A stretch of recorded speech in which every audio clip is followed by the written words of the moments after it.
Hello everyone, welcome back to my channel జోష్యారామ్. ఈరోజు recipe వచ్చేసి కేఎఫ్సి కాలీఫ్లవర్తో ఎప్పుడూ చేసే రొటీన్ కర్రీసే కాకుండా ఇలా ఒకసారి డిఫరెంట్గా ట్రై చేసి చూడండి, తప్పకుండా నచ్చుతుంది. దీనిని మీరు స్నాక్గా కానీ ఆర్ సాంబార్, రసం, పప్పు ఇలా ఎందులోకైనా సరే సైడ్ డిష్గా ప్రిపేర్ చేసుకోవచ్చు. చూడండి ఎంత క్రిస్పీగా వచ్చాయో. మరి లేట్ చేయకుండా ఈ రెసిపీ మేకింగ్ ప్రాసెస్ని చూసేయండి. ముందుగా కాలీఫ్లవర్ తీసుకొని ఇలా చిన్న పీసెస్కి అయితే కట్ చేసుకోవాలండి. దీనిలో పురుగులు ఉండే ఛాన్సెస్ ఎక్కువ ఉంటాయి కాబట్టి జాగ్రత్తగా ఎవ్రీ పీస్ చెక్ చేసుకుంటూ క్లీన్ చేసుకోవాలి. తర్వాత నీట్గా వాష్ చేసుకుని వాటర్ మొత్తం కంప్లీట్గా డ్రైన్ చేసుకోవాలి. నెక్స్ట్ ఇక్కడ నేను 2 మీడియం సైజ్ టొమాటోలను కట్ చేసుకుని తీసుకున్నానండి. అలాగే 2 పచ్చిమిర్చీలు, చిన్న అల్లం ముక్క, 10 నుంచి 11 వరకు వెల్లుల్లి రెబ్బలు తీసుకోవాలి. ఇప్పుడు ఒక మిక్సర్ జార్ తీసుకుని అందులోకి టమాటా, పచ్చిమిర్చి, అల్లం, వెల్లుల్లిని వేసుకుని మూత పెట్టేసి మెత్తగా గ్రైండ్ చేసుకోవాలి. చూడండి, ఇలా వీడియోలో చూపిస్తున్న విధంగా మెత్తగా గ్రైండ్ చేసుకోవాలి. ఇప్పుడు ఒక బౌల్ తీసుకుని మనం గ్రైండ్ చేసుకున్న టమాటా పేస్ట్ని వేసుకోవాలి.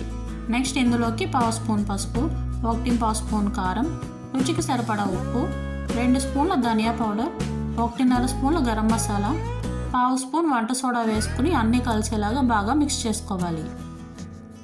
నెక్స్ట్ 2.5 కప్స్ కార్న్ఫ్లోర్ వేసుకోవాలి.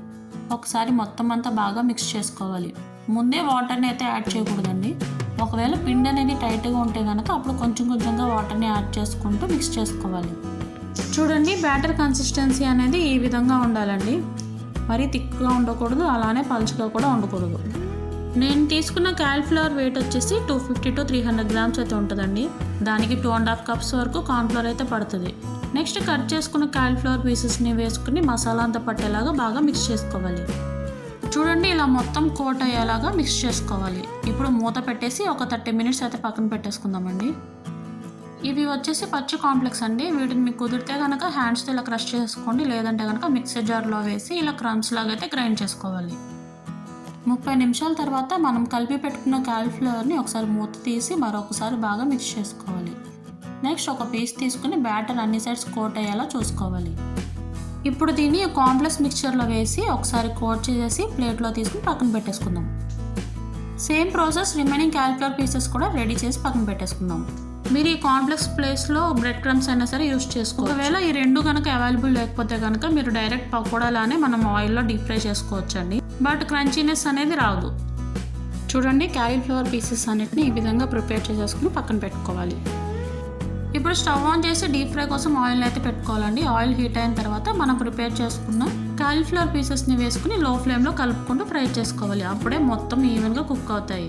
హై ఫ్లేమ్లో పెట్టి కుక్ చేస్తే కనుక పైన ఫ్రై అవుతుంది కానీ లోపల పచ్చిగా అలాగే ఉంటుంది. చూడండి, ఇలా మంచి గోల్డెన్ కలర్ వచ్చేంత వరకు ఫ్రై చేసుకోవాలి. ఇప్పుడు వీటిని పక్కకు తీసేసుకుందాం. చూడండి ఎంత క్రిస్పీగా వచ్చాయో, లోపల కూడా బాగా కుక్ అయిందండి. టేస్ట్ అయితే చాలా బాగుంది. చికెన్కి ఏమాత్రం తీసిపోదండి ఈ రెసిపీ అయితే. మరి మీరు కూడా ఈ రెసిపీని ఒకసారి ట్రై చేసి ఎలా వచ్చిందో కామెంట్ బాక్స్లో కామెంట్ చేయడం మాత్రం మర్చిపోకండి. మరొక టేస్టీ రెసిపీతో మళ్ళీ కలుద్దాం. అంతవరకు సెలవు.